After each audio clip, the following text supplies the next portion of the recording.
Marcos capítulo 12. Marcos capítulo 12.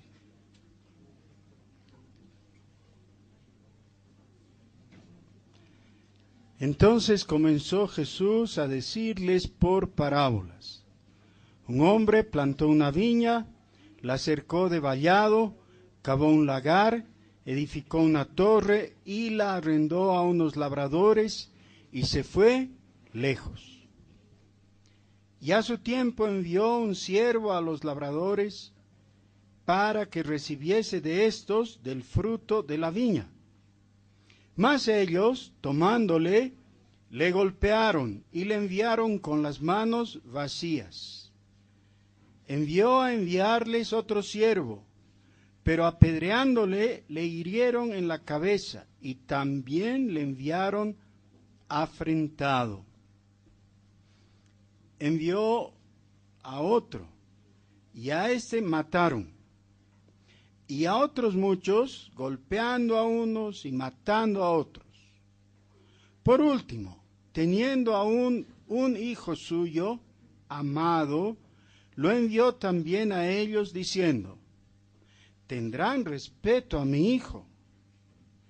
Mas aquellos labradores dijeron entre sí: este es el heredero, venid, matémosle, y la heredad será nuestra. Y tomándole, le mataron, y le echaron fuera de la viña. ¿Qué pues hará el Señor de la viña? Amén. Oremos. Nuestro Dios, todos nosotros nos reconocemos necesitados de tu guía y de tu palabra. Rogamos que tu Espíritu hable a lo profundo de nuestro corazón. En el nombre de Jesús. Amén. Es un poco extraño que tomemos un pasaje así para hablar de la Navidad. Pero, ¿quién dijo que íbamos a hablar de la Navidad? Bueno, eso es lo que se espera, ¿no? Se espera que en una fecha como esta, en víspera de Navidad, hablemos de la Navidad. El Señor Jesús, cuando habló de los labradores malvados, así se le llama a esta parábola relatada por él, se encontraba en una situación muy concreta. Era justo en medio de lo que nosotros llamamos la Semana Santa. Ya la Semana Santa comienza con el Domingo de Ramos, que es cuando llega Jesús a Jerusalén, y termina con el Domingo de Resurrección, ¿no? 7 días en medio de los cuales ocurren varias cosas. Una de ellas es que el lunes había realizado el Señor Jesús la purificación del templo. Había ido al templo y limpiado el patio, expulsado a los cambistas, volcado las mesas y todo eso. Entonces, a los sacerdotes, que eran los afectados realmente, ¿no?, por ese estropicio, van a Jesús y le dicen: ¿qué te crees? ¿Con qué autoridad haces estas cosas? Y el Señor no les contesta, rehúsa contestarles, pero para contestarles les desafía, les dice: yo voy a responder si ustedes responden a mi pregunta.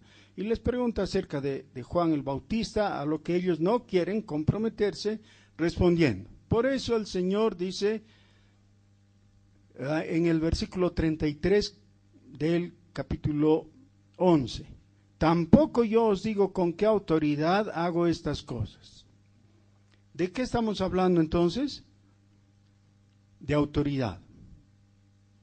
¿Ya? Ese es la separación de capítulos aquí es impertinente. Realmente no debía haber una separación entre el capítulo 11 y el 12. Porque está hablando el Señor Jesús y les dice: yo no les voy a decir con qué autoridad he hecho esto, Y el versículo 1 comienza: entonces comenzó Jesús a decirles por parábolas. Es la continuación natural, así que esa separación no debiera existir. Bueno, le relata la parábola que es la respuesta a la pregunta que ellos han hecho, pero de una manera que ellos no podrían acusarle. Tienen que entender el mensaje, pero no pueden acusarle de tal manera que él está libre en ese momento. La parábola misma es el reflejo de lo que ellos estaban haciendo. Ellos estaban apropiando de lo que no les correspondía, porque el templo era el templo de Dios, y Dios debía ser adorado ahí, pero ellos habían creado, en vez de todo eso, un sistema en el que podían quitarle el dinero al pueblo para su beneficio. En resumen, claro, el hecho es que el señor de esta viña había enviado varios emisarios encargados de recaudar el producto de esa viña que estaba lista para producir. Y los labradores no querían pagar lo que era correcto, lo que era justo, no querían darle al señor de la viña parte del producto como era correcto. En mi lectura me he quedado con la pregunta de Jesús, que es: ¿qué hará el señor de la viña? O sea, después de que ellos han afrentado a sus siervos, han matado a algunos de ellos y han matado al propio hijo, heredero de esta viña, de esta propiedad y claro, amado del señor de la viña. ¿Qué hará? No necesitamos especular con la respuesta, porque la respuesta está en la continuación del versículo. Dice: vendrá y destruirá a los labradores y dará su viña a otros. Destruirá a los labradores. Eso es lo correcto. ¿Qué es lo que tenía que haber hecho el Señor? En el caso no ya de la parábola, sino en la realidad. Tendría que haber actuado como algunos de nosotros hacemos cuando hay una hormiga impertinente que viene y se mete a tu azucarero. ¿Qué haces? La aplastas, ¿no? Y la botas.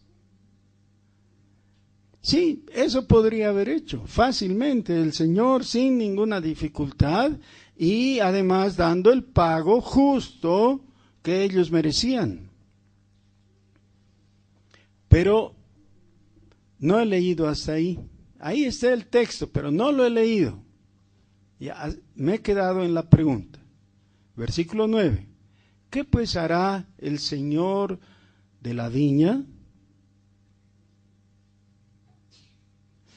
Si nosotros tuviéramos que responder, ¿qué haríamos? ¿Qué diríamos? Algunos pacifistas, como algunos de los que están presentes, ¿no? Dirían: no, hay que buscar el diálogo, ¿no? El diálogo tiene buen nombre. O algunos dirían: bueno, se puede amenazar, digamos, pero no llegar a un acto de violencia. ¿Qué haríamos? ¿Qué tendría que hacer el señor de la viña? Cuando era niño estaban de moda las películas de cowboys y vino una ola de películas del viejo oeste norteamericano, pero de productores italianos, ¿no? Entonces los italianos le pusieron un sabor especial a esas películas, a los westerns, ¿no? Y habían actores que después se hicieron famosos justamente por eso.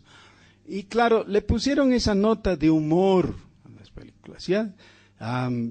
con Giuliano Gemma y otros así, ¿no? Ellos desenfundaban muy rápidamente y por cualquier cosa su revólver y mataban al que se le ponía enfrente, a veces por motivos muy superficiales, ¿no?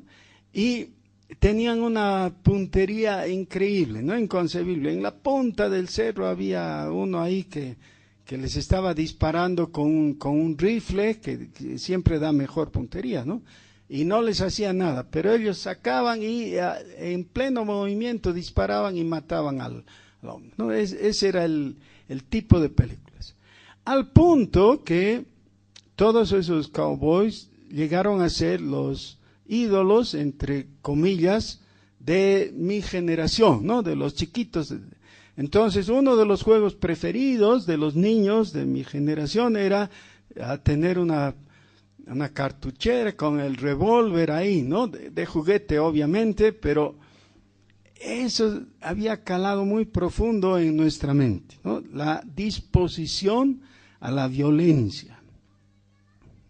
El que saca más rápido y dispara, ese es el más macho, ¿no? Bueno, habían también las películas de los soldados romanos, ¿no? Esas, donde se movían grandes ejércitos y no había la computadora todavía para hacer las trampas que hay ahora, ¿no? Cuando en una película mostraban un gran ejército, tenían que tener un gran ejército para poder filmarlo, así que era de otra categoría. Sí, todo eso nos lleva a una ideología de decir, hay que fortalecerse. Y dentro de eso podríamos hacerle algunas preguntas al Señor en su relato de la parábola y decirle, este señor de la viña, ¿cómo pues manda a su hijo sin un ejército? O por lo menos sin un buen grupo de guardaespaldas. Hubiera sido muy diferente que el hijo se presente ante los labradores y les muestre un ejército desplegado y les diga, ya, pagando. ¿Qué hubieran hecho los labradores? Claro, hubieran tenido que pagar. No fue una impertinencia que el hijo del dueño de la viña vaya así, desarmado, indefenso, y sufra muerte.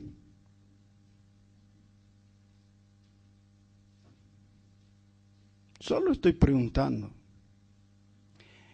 Pero cuando hago esa pregunta, inmediatamente se plantea la necesidad de la siguiente pregunta, que es, ¿por qué?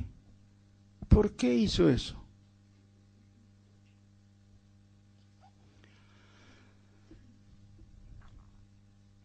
En el principio creó Dios los cielos y la tierra y luego creó al ser humano y todo iba bien.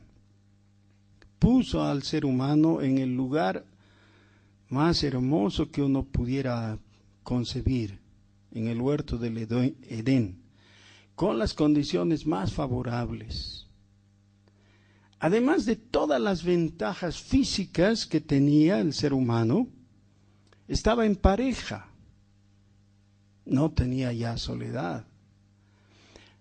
Más que eso, una bendición mayor todavía. Todos los días se encontraba con Dios y podía conversar con Él. Si hubo alguna vez en el mundo una persona que hubiera podido contestar la típica respuesta cuando nos encontramos, ¿no? Hola, ¿cómo estás? Bien. Todo bien. No, los brasileños dicen, ótimo. Todo bien. Bueno, ese tendría que haber sido Adán, ¿no? Si lo hubiéramos podido encontrar en esa situación paradisiaca, decirle, ¿cómo estás? ¿Cómo te va? Todo bien. Claro. ¿Qué podría ir mal? Pero pecó y cayó. Y a partir de ahí las cosas se complicaron. Se hicieron difíciles, se hizo todo cuesta arriba. Dios le dio una sanción. Le dice Dios, por cuanto has hecho lo que no debías, ahora no vas a vivir donde te he puesto y la tierra ya no te va a producir todo lo bueno que te daba sin que tú te esfuerces. Ahora vas a tener que sudar, ahora vas a tener que trabajar, pero la palabra que le da no introduce el trabajo ya había sido introducido antes porque el trabajo es una bendición. Lo que le añade el Señor es la fatiga y la vanidad del trabajo. Trabajar mucho y a veces recoger nada. Y de vez en cuando el ser humano tiene el cumplimiento de eso. Y con mucho esfuerzo hace cosas, planta, construye y ve nada de resultado. Todo se ha esfumado. Pero a continuación, a pesar de esas condiciones adversas en que se ha tornado la vida del hombre, todavía Dios le dice claramente, tú tienes la decisión, a pesar de esta condición que has adquirido ahora, si escoges el bien, vas a tener bien, vas a ser premiado. Eso le dice a Caín, ¿recuerdan? Si bien hicieres, ¿no serás enaltecido? La respuesta, porque es una pregunta obvia, ¿no? La respuesta es, sí, claro. Pero Dios no es loco que cuando haces todo bien, Él te castiga, no es así. Si bien hicieres, vas a ser enaltecido. Pero ¿qué hace Caín? Se levanta, da rienda suelta a su ira y asesina a su hermano. Y ahí comienza la historia de las guerras en la faz de toda la tierra. Las guerras. Esas guerras a las que llevan justamente este momento en que el Señor nos cuenta, el hombre que era dueño de la viña, que se ha esforzado, ha plantado, ha hecho todo lo necesario, ahora envía a su hijo y matan a su hijo. Porque las guerras tienen esa característica, así son. No hay guerra justa. Guerra y justicia son contradicciones. ¿O es una contradicción? Así es el estado de beligerancia.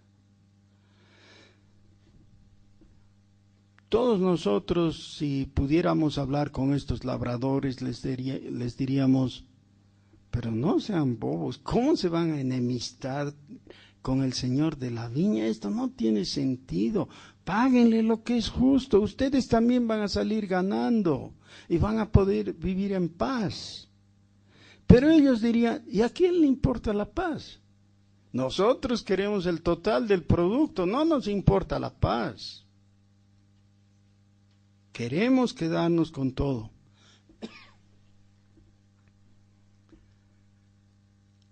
El hecho es que la humanidad ha labrado su propia condición de pecado y de constante sufrimiento, porque el resultado de la guerra es lo que vivimos. Uno de los últimos anuncios que ha hecho Putin, el dirigente de Rusia, es: no hay que olvidarse de el peligro real que existe todavía de una guerra nuclear. La humanidad desaparecería. ¿Y qué se necesita para que se desencadene una guerra nuclear? Que un malhumorado vaya y apriete el botoncito. Nada más. Eso es suficiente. luego no hay paso atrás. Y en realidad en esa carrera estamos todavía. Y no es la única amenaza. Así es el asunto.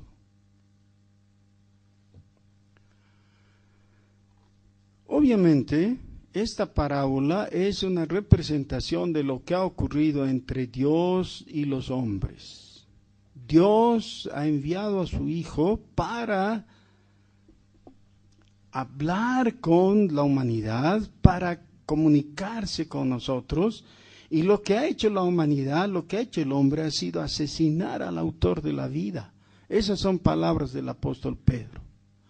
Mas vosotros matasteis al autor de la vida. Más grave que lo de la parábola. La realidad es más atroz todavía. Pero la misma pregunta que le hacemos al Señor de la viña, le podemos hacer al Señor de los cielos. Al Señor de la viña le decimos, pero ¿cómo has enviado a tu hijo a semejante peligro, sabiendo los salvajes que son esos labradores malvados? ¿Por qué has mandado a tu hijito así tan vulnerable? ¿Por qué no le has dado un ejército para que lo proteja y cuide, respalde? Y le podríamos preguntar a Dios, Señor, ¿por qué has hecho así las cosas? Has enviado a tu hijo, pero en una situación tal que le hemos tenido que crucificar. ¿Qué nos quedaba? Había que crucificarlo, ¿o no?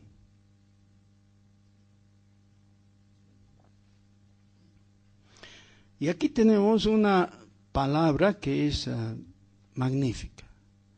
Y yo sé que todos ustedes la entienden, no es desconocida, pero que es posible que la olvidemos. No la olvidemos en cuanto al concepto, la olvidamos en cuanto a su aplicación.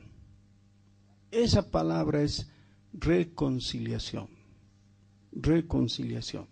Así que si amablemente quieren marcar Marcos, donde estábamos en el capítulo 11, y podemos ir por un momento a la segunda epístola a los Corintios, en el capítulo 5, debiéramos leer este pasaje que de hecho es muy conocido, pero otra vez olvidado frecuentemente. Segunda Corintios capítulo 5. Voy a leer desde el versículo 11. Conociendo pues el temor del Señor, persuadimos a los hombres, pero a Dios les manifiesto lo que somos, y espero que también lo sea a vuestras conciencias. No nos recomendamos pues otra vez a vosotros, sino os damos ocasión de gloriaros por nosotros, para que tengáis con qué responder a los que se glorían en las apariencias y no en el corazón. Porque si estamos locos, es para Dios, y si somos cuerdos, es para vosotros. Porque el amor de Cristo nos constriñe, pensando esto, que si uno murió por todos, luego todos murieron. Y por todos murió, para que los que viven ya no vivan para sí, sino para aquel que murió y resucitó por ellos. De manera que nosotros, de aquí en adelante, a nadie conocemos según la carne. Y aun si a Cristo conocimos según la carne, ya no lo conocemos así.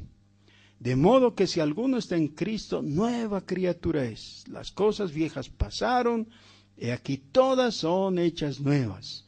Y todo esto proviene de Dios, quien nos reconcilió consigo mismo por Cristo, y nos dio el ministerio de la reconciliación. Que Dios estaba en Cristo reconciliando consigo al mundo, no tomándoles en cuenta a los hombres sus pecados, y nos encargó a nosotros la palabra de la reconciliación. Hermanos, les ruego por favor que se unan a mí y junto conmigo volvamos a leer los versículos 18 y 19. Todos juntos y en la versión Reina Valera, por supuesto, para poder igualar. 2 Corintios 5, 18 y 19.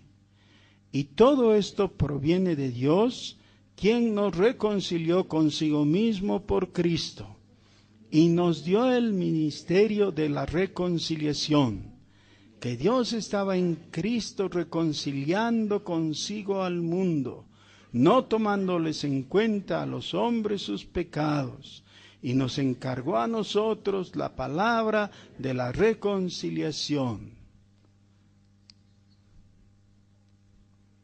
Pero algunos no han leído. ¿Por qué? Porque no creen. No, algunos creen, pero no han leído, por no desigualar, ¿no? Así que les voy a dar otra oportunidad. Todos, por favor, todos, ¿ya? Solo si no crees, estás libre, no tienes que hacerlo. Pero si crees, lee conmigo, por favor.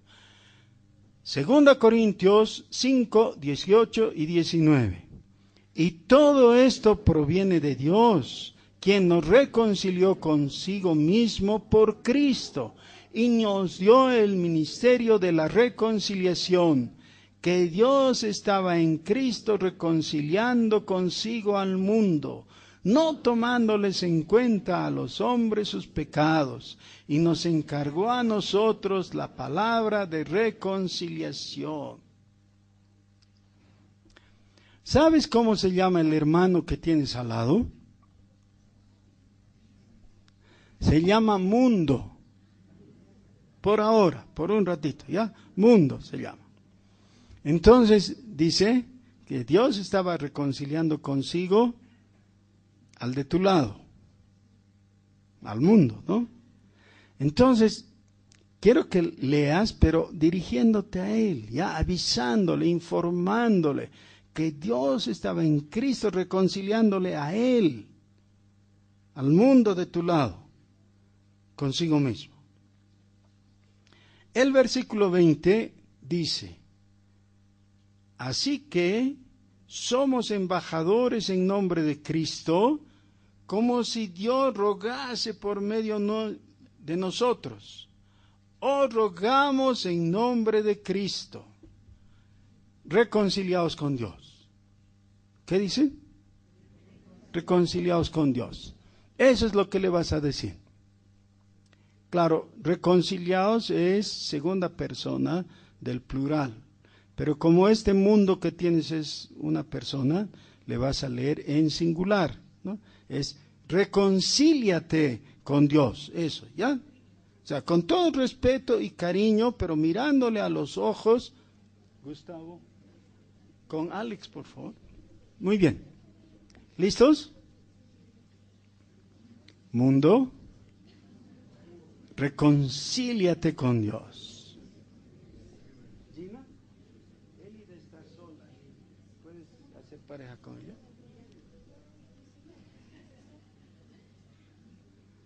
Otra vez. Mundo, reconcíliate con Dios.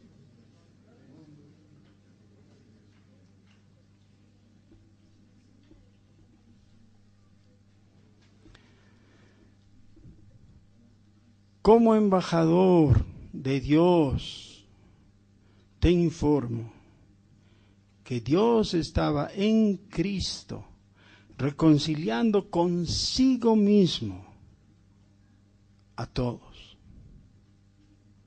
Por eso, en su nombre, te ruego, dice el apóstol, te mando, podríamos decir, reconcíliate con Dios. Reconcíliate con Dios. Ampliando y profundizando en el sentido teológico, en Colosenses, el apóstol Pablo retoma esta idea.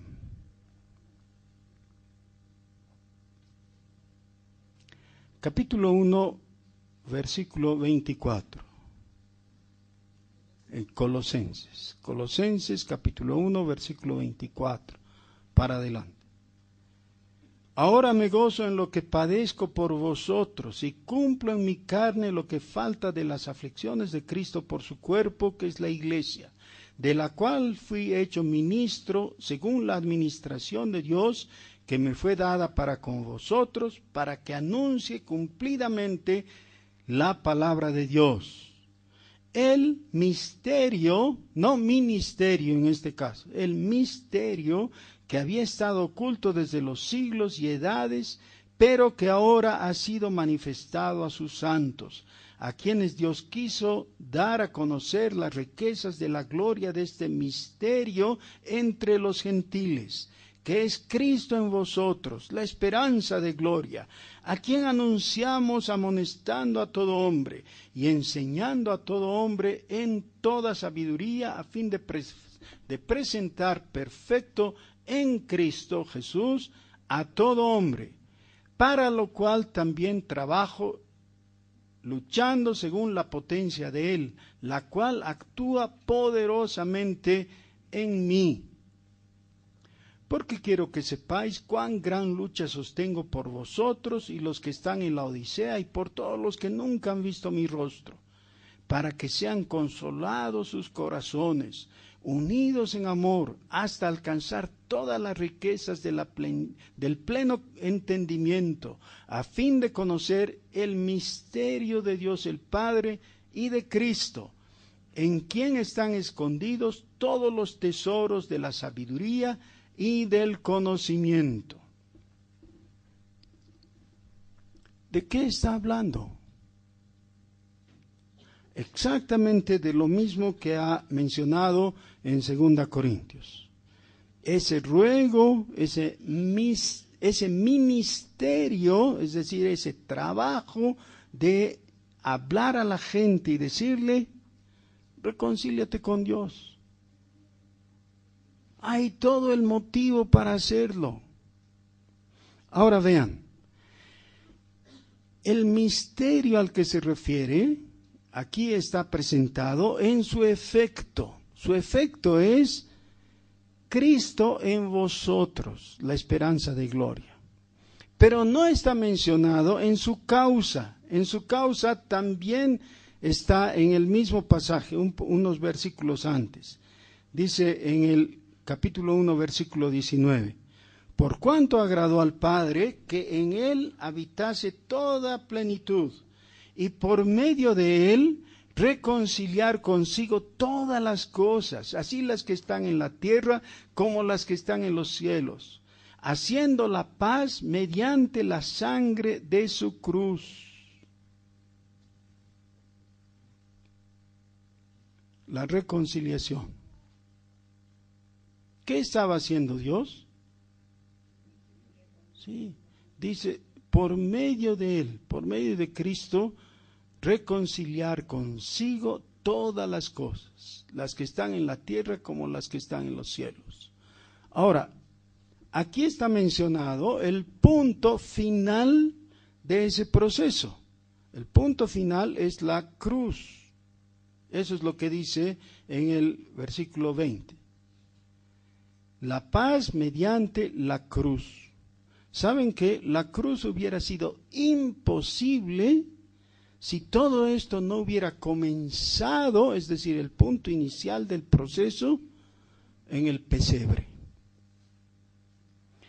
La obra de la cruz es la culminación. El principio es el pesebre. ¿Por qué?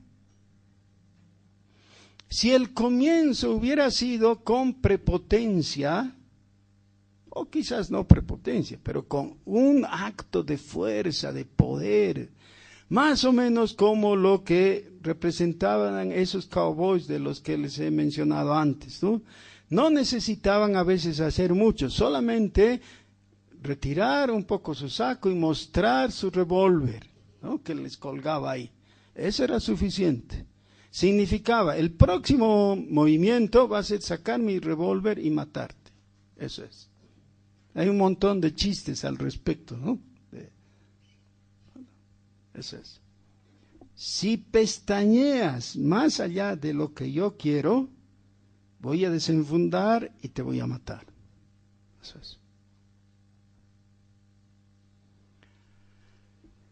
Lo contrario de lo que estamos viendo de la reconciliación es ese acto máximo de mansedumbre del Señor Jesús en la cruz, colgando. Mientras el resto de la gente estaba atónita, algunos burlándose. Los sacerdotes que estaban ahí cerca decían, quería salvar al pueblo, no puede salvarse a sí mismo. Si eres el Mesías, bájate de ahí. ¿Qué haces colgando de una cruz como un maleante? ¡Qué vergüenza! Y con toda seguridad que muchos de nosotros nos hubiéramos bajado. El Señor dijo, yo podría pedir a mi Padre y me daría un ejército de ángeles.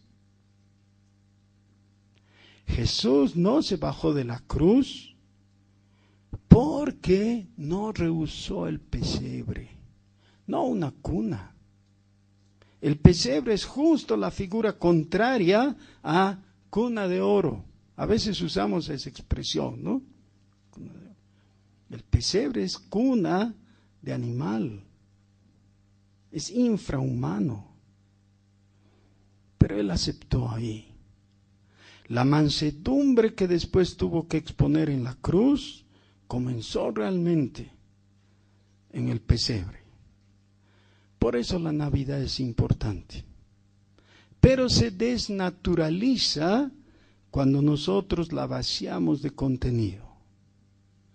Pensar en la Navidad y no pensar en reconciliación.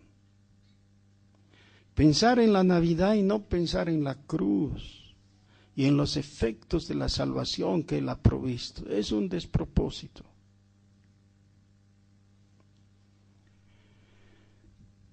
Cuando los ángeles llegaron y hablaron con los pastores en las cercanías de Belén, dijeron, os traemos nuevas de gran gozo, que ha nacido hoy en la ciudad de David un Salvador, que es Cristo, el Señor. Era un momento de gozo en los cielos. En el mundo todavía la gente estaba en indiferencia, no le importaba. Y nosotros también podemos estar así muy abstraídos, preocupados con las cosas del mundo. Hay un aspecto mundano de la Navidad, ¿no es cierto?, que capta nuestra atención. Y podemos estar asesinando a Jesús otra vez con nuestra indiferencia. Porque podemos tener una Navidad sin Jesús. Esa no es Navidad, es iniquidad.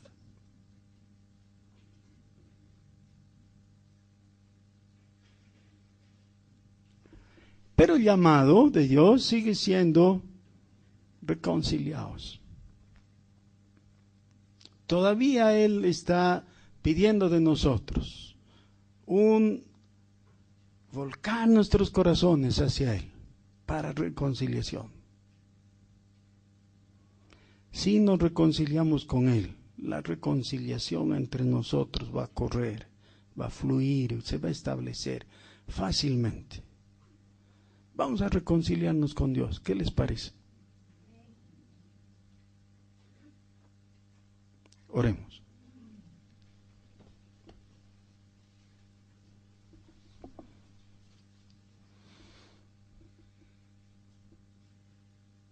Señor, nosotros reconocemos que más que vivir como nuestro padre Adán, de vez en cuando vivimos y actuamos y pensamos como nuestro padre Caín. pero ahora queremos renunciar a eso, a esa forma de ver, de pensar, de actuar. Queremos renegar de esa paternidad horrible. Señor, nosotros somos tus hijos. Somos tuyos, Señor. Tú nos has adoptado y nos has perdonado. Tú ya nos has reconciliado contigo. No tienes más cargos contra nosotros. Todas nuestras culpas han sido puestas sobre las espaldas de Jesucristo. Señor, cámbianos la mente y danos reconciliación en nuestro interior, en nuestro corazón.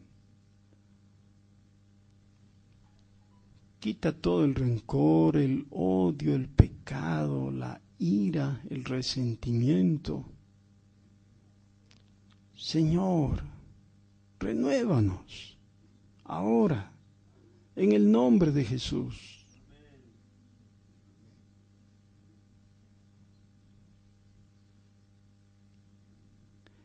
Vamos a celebrar la Santa Cena.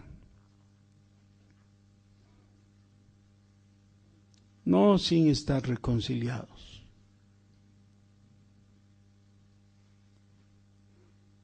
Si no has dicho mis palabras o tus propias palabras al Señor para reconciliarte con Él, no participes de la cena del Señor. Eso es como afrentarle. Si el perdón ha quitado de tu corazón el odio y el resentimiento, ven, come con nosotros el pan y toma el vino. En el nombre de Jesús. Amén.